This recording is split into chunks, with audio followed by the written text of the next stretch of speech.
más proliferativa, se acompaña habitualmente de anemia, trombocitopenia y fundamentalmente de hipercalcemia, y la mayoría de los pacientes presentan insuficiencia renal. Tienen una infiltración masiva por plasmoblastos, células mucho más inmaduras que las células plasmáticas, y el 50% van a ser de cadenas medianas libres o no secretores. Existe, como vamos a ver más adelante, un mayor compromiso de enfermedad extramedular, tienen una genética de alto riesgo y pobre sobrevida. Si vemos estas curvas, vemos que la sobrevida de los pacientes con leucemia de células plasmáticas secundarias es mucho peor que las leucemias de células primarias. Habitualmente las células de un mieloma se encuentran en la médula ósea y estas interaccionan con el microambiente.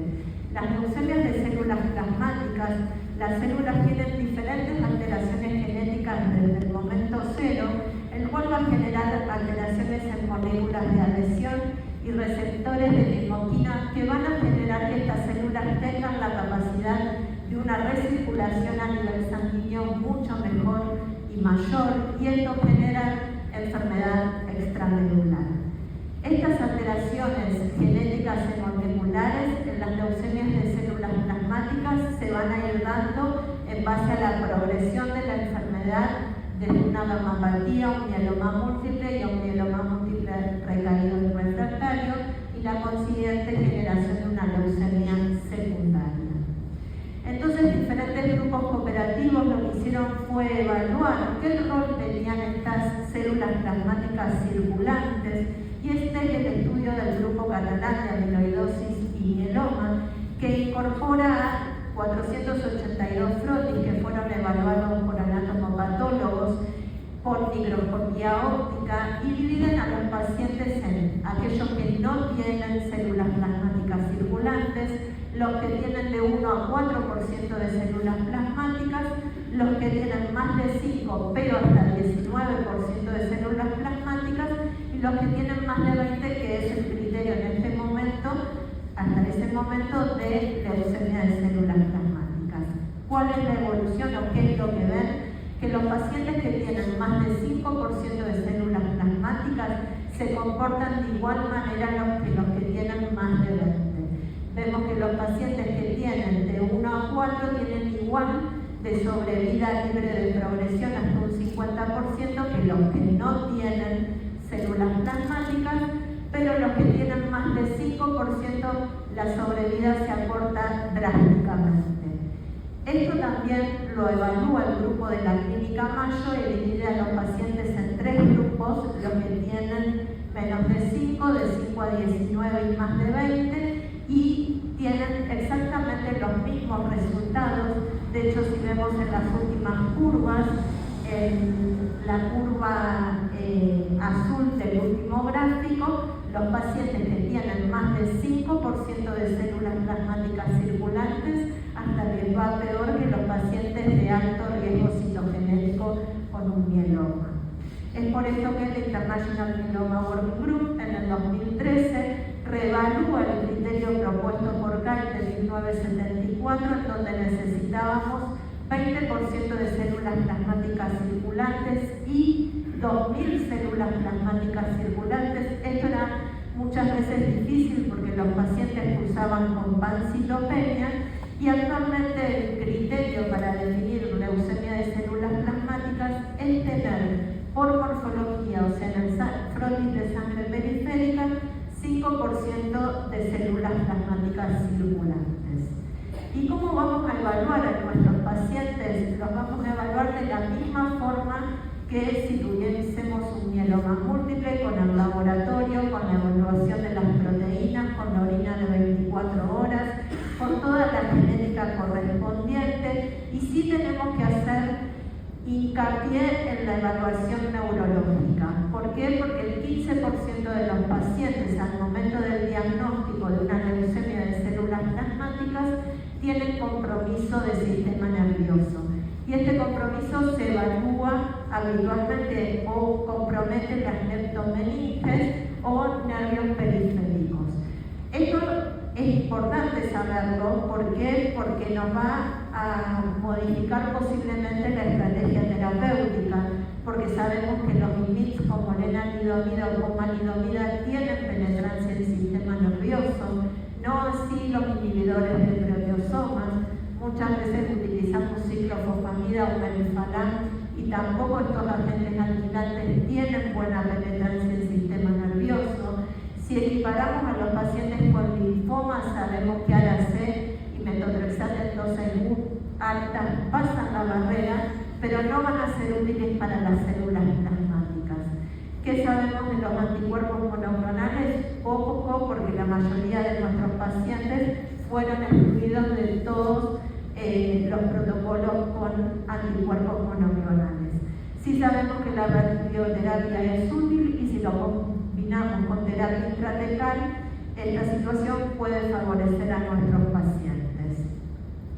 ¿Y qué sabemos si existe alguna diferencia en la genética de las células plasmáticas de un mieloma múltiple o una leucemia secundaria con respecto a la primaria?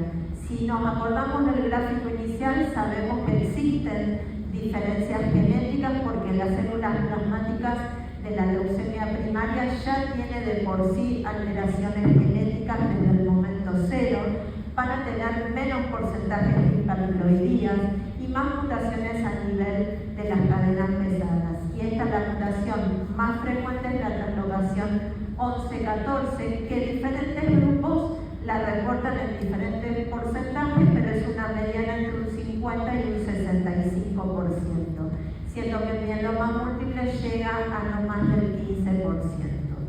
Ambas células van a tener alteraciones de mal pronóstico, como de lesión del 17P, de lesión del 13, alteraciones del 1Q o del 1P, pero van a ser más frecuentes en las células plasmáticas secundarias por la adquisición en cada una de las recaídas. Sí, algo interesante es el inmunofenotipo, que podemos ver que el inmunofenotipo de las leucemias de células plasmáticas primarias es diferente. Fundamentalmente tiene ausencia de CD56 o es débil, y esto se debe con lo que vimos primariamente, que tiene que ver con la alteración en las moléculas de adhesión. Va a tener CD20, CD45, CD19 positivo, CD27 positivo y habitualmente CD23. En mieloma múltiple el CD56 es fuertemente positivo y las mutaciones de mal pronóstico como en RAS o GARRAS y la TP53 son frecuentes en ambas patologías, pero como vimos, más frecuentes en las secundarias. Y esto nos demuestra un poco la sobrevida de estos pacientes, que si bien ha mejorado en los últimos años, no tiene la misma mejoría que los pacientes con mieloma múltiple. Este es un estudio que dividió a los pacientes jóvenes y a los pacientes añosos.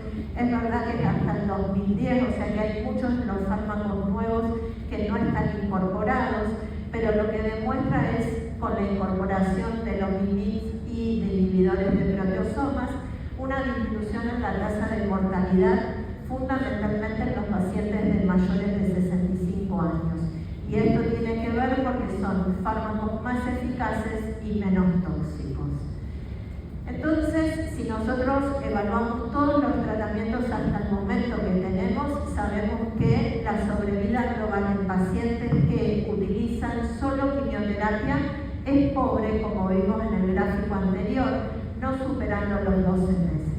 El grupo italiano, el grupo Ginema, lo que hizo fue incorporar un IMID de lenalidomida a los pacientes, tanto en inducción como en mantenimiento y post-trasplante.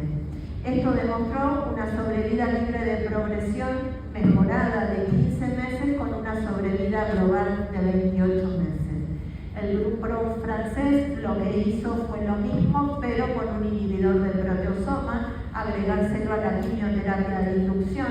Es real que este grupo hace trasplante en tándem, también evaluó la consolidación con un inhibidor de proteosoma y mantenimiento. Y también evaluó que, comparado con la quimioterapia estándar, la sobrevida global fue de 36 meses, claramente mucho mejor.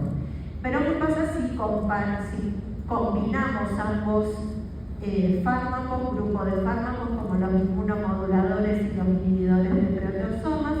Y esto es lo que publica el grupo de Roberto Mina, en donde, si bien es un estudio retrospectivo, evalúa qué rol tiene la combinación tanto en sobrevida libre de progresión y en sobrevida global, y claramente demostró beneficio y sigue fortaleciendo el rol del trasplante, donde hasta el 74% de los pacientes pudieron llegar a un trasplante y el 64% de estos pacientes también a un mantenimiento. Las respuestas globales fueron mucho mejores que si utilizamos un solo grupo de fármacos, fueron hasta 82%, con 47% de respuestas completas, y dentro de estas respuestas completas, las enfermedades residuales medibles llegaron hasta más del 50%.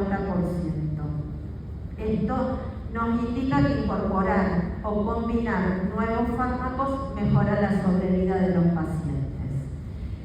¿Y qué pasa si incorporamos más tempranamente fármacos más potentes como carfilzomib? Este es un estudio que está ongoing, que lo que hace es dividir a los pacientes en si son menores de 65 o mayores de 65 años y hace una inducción con KRD por 4 ciclos, vuelve a randomizar a los pacientes jóvenes a un trasplante autólogo, un trasplante en tándem o un trasplante autólogo y alógeno. Después lo vuelve a consolidar con 4 ciclos de KRD y utiliza como mantenimiento carfilzomib lenalidomida. Pacientes mayores de 65 no van a ir a trasplante y hacen una inducción con 8 ciclos de carfilzomib lenalidomida dexametasona. Y claramente la sobrevida libre de progresión y la sobrevida global fue mejor que los pacientes que utilizaban bortezomib en la primera línea. Si bien la mayoría de estos pacientes con leucemias de células plasmáticas están excluidos de todos los protocolos, de hecho pacientes con leucemia de células plasmáticas, infiltración del sistema nervioso central, no ingresan a protocolos, este estudio sí ingresa a los pacientes de muy alto riesgo y a los pacientes que tienen leucemias de células plasmáticas, los llevan a que realicen 2 ciclos de la mejor estrategia que pueden tener en ese momento a criterio del investigador, y luego utiliza una inducción con 5 drogas: daratumumab, ciclofosfamida, bortezomib, lenalidomida y dexametasona. Trasplanta a los pacientes y luego les hace una consolidación sacando la ciclofosfamida de 6 ciclos y una segunda consolidación con daratumumab por 1 año, 12 ciclos más. Y luego lo lleva a un mantenimiento con daratumumab y lenalidomida. ¿Cuáles son los resultados? Como podemos ver en estas curvas, con un seguimiento de 30 meses, que la sobrevida libre de progresión es del 77% y sobrevida global de 83%, claramente mejor que los resultados que teníamos previamente.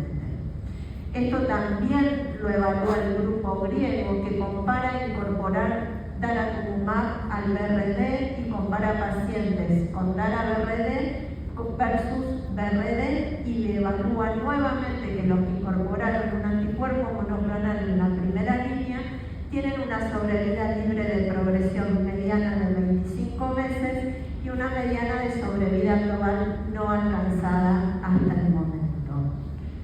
Entonces, un poco sabemos que incorporar nuevas drogas y si podemos incorporar un anticuerpo monoclonal va a beneficiar en la inducción. Con los estudios vimos que el trasplante sigue teniendo un rol, y la pregunta que podemos hacernos es: ¿cuál es el mejor esquema para el trasplante para este tipo de pacientes? Entonces el grupo europeo lo que realizó fue 751 pacientes y dividió a aquellos pacientes que hicieron trasplante autólogo en primera línea, trasplante alogénico en primera línea, y los que fueron un trasplante en tándem, auto o auto. En un primer análisis lo que hace es evalúa en la primera línea la comparación de un trasplante autólogo versus alogénico en primera línea, y si bien es verdad que a 100 días los pacientes que hicieron un trasplante alogénico tuvieron menos chance de recaída, la mortalidad asociada al procedimiento fue mayor. Esto hace que podamos equiparar las curvas en sobrevida global y sobrevida libre de progresión. Por eso el trasplante alogénico en primera línea se estaría desestimando. ¿Y qué pasa si decidimos hacer un trasplante en tándem? Si debemos guiar la respuesta del tratamiento o qué trasplante va a seguir en base a la respuesta que tuvimos en el primer trasplante, y posiblemente estas curvas nos den la respuesta, en donde vemos que en la línea verde punteada los pacientes que fueron a trasplante autólogo en primera línea y tienen respuesta completa, claramente se benefician con un nuevo trasplante autólogo, pero aquellos que no alcanzaron la respuesta luego del primer trasplante autólogo podrían beneficiarse con un trasplante alogénico. Este es un algoritmo que plantea el grupo de Listman, publicado en el 2001, entonces divide a los pacientes en pacientes fit y pacientes no fit, y lo que dicen los pacientes frágiles claramente que va a tener que hacer una inducción con inhibidores de proteosomas IMiD hasta recaída o hasta toxicidad. El desafío es los pacientes fit. Claramente aquellos pacientes, como vimos, se benefician con un inhibidor de proteosomas, un IMiD, basados en una inducción de no menos de 4 ciclos, y aquellos pacientes que son jóvenes se considera, para profundizar las respuestas, adicionar quimioterapia.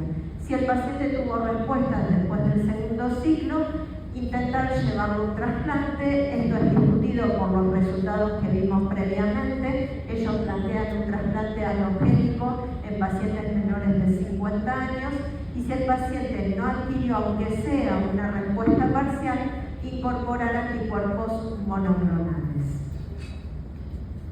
Entonces, para concluir, los mensajes que en realidad yo quiero que transmitamos es los nuevos criterios diagnósticos, es que es de 5% de células plasmáticas circulantes por morfología, que existen mayores alteraciones genéticas como vimos en el cuadro del mal pronóstico, que no vamos a tener un estándar terapéutico en la primera línea, todo va a depender de nuestros accesos también, pero que sí tenemos que intentar hacer una combinación, que debemos considerar el trasplante en tándem como los pacientes que nosotros consideramos como un mieloma múltiple de alto riesgo, que hoy sigue teniendo un rol, y siempre pensar en el mantenimiento. Hasta hace poco estos pacientes no seguían el mantenimiento y vimos con las curvas en el estudio de Lina que el mantenimiento tiene un rol y mejora la sobrevida.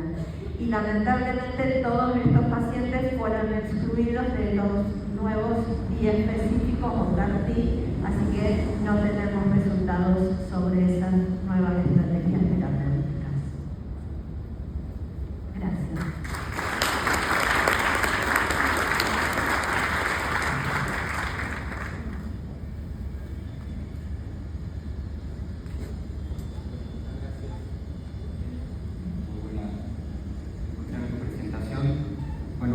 También es un gusto presentar a la doctora Cristina Remaggi, que todos conocemos, de Santareo, miembro también del Grupo Argentino de Mieloma, que va a hacer su exposición sobre enfermedad extramedular.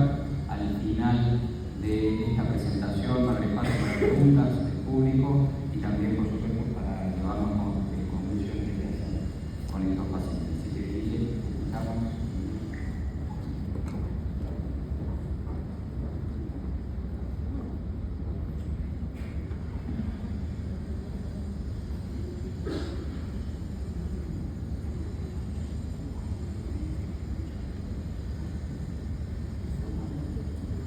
Buenas tardes, gracias a todos por estar acá, gracias a la SA por la convocatoria y a mis compañeros por haberme invitado a discutir sobre este tema. Estos son mis conflictos de interés. Y bueno, a la vez de las máscaras estábamos con la mal nos ha tocado en este día. Bueno, acá podemos ver que el tratamiento del mieloma cada vez logra mejores resultados. Estos son resultados de la Clínica Mayo hasta el año 2010. Sin embargo, a pesar de la mejoría de la sobrevida de los pacientes, un 25% de los mismos todavía viven menos de 3 años. Antes de meternos con lo realmente malo, quiero dejar hecha una aclaración.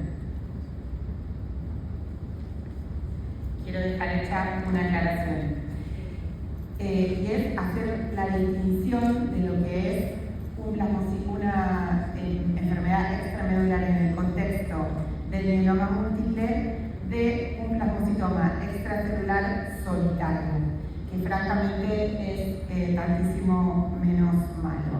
El plasmocitoma solitario extramedular es, como la definición lo dice, un plasmocitoma solitario que ha nacido fuera del contexto de la médula ósea y que no presenta por definición ninguno de los criterios definidores de los eventos definidores de mieloma. Son poco frecuentes, 3% de todas las neoplasias de células plasmáticas. Contrariamente a lo que uno podría pensar, tienen menos chance de transformarse en un mieloma sintomático, tiene más chance de plasmocitoma solitario óseo. Casi siempre están en la zona de la cabeza y del cuello, en la zona de la orofaringe, de los senos paranasales, pero también puede haber en el tracto gastrointestinal, en las gónadas, en la vejiga, en la piel, en la tiroides, en las mamas, en las glándulas salivales, en los ganglios linfáticos, y casi siempre se diagnostican y se tratan con la cirugía, porque es la resección de ese tumor que va a patología y que hace el diagnóstico. Usualmente ahí termina el tratamiento. Hay discusiones si hacer o no radioterapia sobre el lecho de donde se extrajo el plasmocitoma, pero hay evidencia por varias referencias de que agregar radioterapia si está resecado el plasmocitoma no suma. Bueno, ¿y cómo definimos alto riesgo en 2024? Por muchos factores, tanto del paciente como de la enfermedad, no es el momento de discutirlos, pero entre ellos la enfermedad extramedular está entre los prepotentes. Pero vamos a ponernos de acuerdo entonces que de lo que vamos a hablar es solamente de enfermedad propiamente extramedular. Un plasmocitoma extramedular es aquel que fue la célula plasmática por vía hematógena y pudo sembrarse en un lugar extra que no es la médula ósea y desarrollarse y crecer en un medio que no es el habitual. No es lo mismo, y hay que hacer el distingo, y por eso las revisiones retrospectivas son más complejas, no es lo mismo un plasmocitoma que crece de adentro del hueso, que excede la cortical y que crece como un tumor en las partes blandas, pero que nació del hueso. A ese le llamaremos paraesquelético o paramedular. Y para ver, acá tienen un ejemplo en la figura 1 del plasmocitoma que sale de la vértebra, y no quiere decir que no sea grave la consecuencia que genera, pero nació del hueso, que lo que ven en la figura 2, que es una paciente que tiene una recaída extramedular de un mieloma, con una masa mediastinal ganglionar y como compromiso pleural con derrame pleural. Con lo mismo que la erosión de células plasmáticas, uno puede tener un compromiso extramedular primario, o sea, diagnóstico, y secundario con la recaída. Y la incidencia es más frecuente de ver hoy, porque hoy hacemos test a casi todos los pacientes. Entonces, esos nódulos subpleurales que informan los PET, estos ganglios positivos, son muchas veces compromiso extramedular, incluso a veces el compromiso de las gónadas. Se recomienda la evaluación con PET porque no solamente nos ayuda a identificar todos los sitios de enfermedad extramedular, pero también después nos va a ayudar en la respuesta del paciente. Y se recomienda la resonancia cuando el compromiso es del sistema nervioso y cuando queremos evaluar el compromiso cráneo-espinal. Bueno, las localizaciones por diseminación hematógena muy frecuentemente son en la piel, son como nódulos rojos muy vascularizados, grandes, que pueden ser únicos o múltiples, y eso mismo es lo que ocurre cuando se siembra la enfermedad en otros órganos. Una cosa muy importante es que en el mieloma no es frecuente que haya LDH elevada. Los pacientes que tienen LDH elevada tenemos que sospechar que pueden tener enfermedad extramedular y buscarla. Acá pueden ver la misma paciente que había recaído con presentación tipo linfoma en el mediastino anterior, cómo recae con compromiso también de la piel. Estos pacientes tienen, aunque no lo encontremos en la médula ósea, alta incidencia de anomalías del TP53, de lesiones del 17P, más otras alteraciones genéticas, que a veces están en el plasmocitoma extramedular y no dentro de la médula ósea. Bueno, estas son curvas de la clínica Mayo de Rochester. En la curva de la izquierda pueden ver que si el compromiso extramedular es de las vísceras, tanto primario como secundario es peor que si está fuera de ellas, y el compromiso secundario siempre es peor. Cuando la enfermedad extramedular aparece hacia el fin de la enfermedad, cuando ya hemos podido controlar sus clones anteriores que fueron sensibles a los tratamientos, claramente haya un solo sitio o haya muchos, este compromiso es de peor pronóstico. Pero como todo, en las curvas, en las líneas turquesas, los pacientes que uno logra rescatar, o sea que lo que yo les puedo dar les genera una respuesta, esos pacientes van a tener una diferencia importante en la sobrevida y de progresión, en especial cuando la presentación es primaria. El compromiso del sistema nervioso central es realmente una presentación ominosa, tanto sea primario como secundario, tanto sea de enfermedad leptomeningia, que en general es un poco peor, pero todo se mide en pocos meses. Los tratemos o no los tratemos. No hay ninguna terapia eficaz para el mieloma del sistema nervioso central. Hubo algún intento de un inhibidor de proteasoma que se llamaba Marisomib, que pasaba la barrera hepatocefálica, que finalmente no prosperó y que no está disponible, pero fuera de eso los fármacos o no pasan o los que pasan no tienen efecto sobre el mieloma. Bueno, y acá podemos ver una revisión de más de 1000 pacientes de los italianos, en donde se ve que tener compromiso extramedular hace que los pacientes tengan peor pronóstico que el resto. Ahora bien, esto se corta, son 35 años que se cortan en 2007, podríamos decir, bueno, recién empezaban a aparecer hacía pocos años los IMIDs y los inhibidores de proteasoma, ahora tenemos las CAR-T.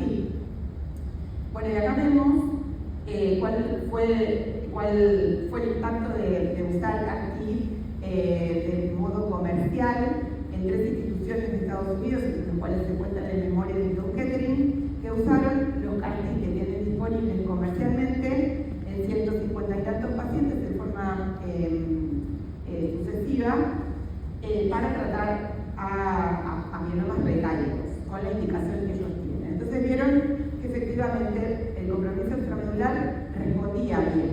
Por ejemplo, se fue esta imagen paravertebral, que no es exactamente, es extramedular, se fue lo de la piel, se fue lo de la mama, se fue incluso el compromiso del sistema nervioso central. Pero ¿qué pasó? Mirando a todos los pacientes, las respuestas globales de los CAR-T a los CAR-T son considerablemente menores que las respuestas del resto de los mielomas recaídos. Entonces, casi el 100% de los mielomas recaídos sin compromiso extramedular respondieron y solo el 58% de los pacientes con enfermedad extramedular. A su vez, los pacientes que respondieron con una sobrevida libre de progresión y una sobrevida global que fue la mitad de la que tuvieron los pacientes sin enfermedad extramedular. Y de paso se fijaron que había pasado con los plasmocitomas paramedulares, los que salían del hueso, con respecto a los que no tenían plasmocitomas. Y ahí vieron que en eso no hubo diferencia. Es más o menos parecido la respuesta y la duración de la respuesta si uno tiene enfermedad paramedular que si solamente tiene enfermedad de la médula ósea. Bueno, esto mismo que hemos visto en las curvas, la curva roja, para que se queden en la mente, es la curva de la enfermedad extramedular. Una observación casi idéntica hace el grupo de Mount Sinai, que hace lo mismo. 137 pacientes consecutivos con el uso de comerciales y algunos en ensayos clínicos. Un cuarto de los pacientes con enfermedad extramedular, la línea azul, la sobrevida libre de progresión y la sobrevida global de los pacientes extramedular. Bueno, para hablar del manejo, algunas consideraciones. Son sensibles a los alquilantes, en particular al melfalán. Considerar que hay que tratar de trasplantar a estos pacientes. Las respuestas a las diferentes familias de drogas como monodrogas no fueron buenas. Sí hay respuestas como drogas aisladas, ameflufen, acetaminofén, aveniroclas, pero no los tenemos disponibles ni los usamos. Y pueden tener un comportamiento paradójico. Puede ser que el paciente tenga excelente respuesta a nivel medular y esté con un hemograma normal y sin secretar ningún componente monoclonal y tenga progresión de la enfermedad extramedular. Y como de esto se tiene poca cosa de manejo, están comenzando a ser evaluados como un grupo independiente en ensayos clínicos. Los pacientes elegibles a trasplante hay que tratarlos con un curso corto.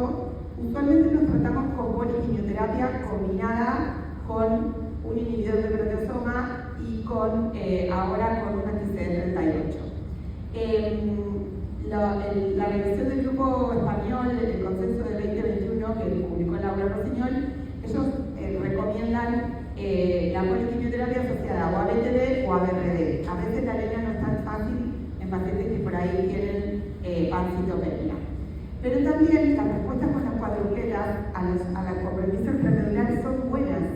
Y hoy por eso se considera que podemos usar de la misma forma una cuadrupleta en lugar de usar nuevas drogas asociadas a quimioterapia. Como ven acá, no hay un análisis particular de la enfermedad extramedular, pero este es el estudio Perseus de dar a BRD, trasplante y dar a BRD y mantenimiento, en donde un 20% de los pacientes son de alto riesgo. Y la sobrevida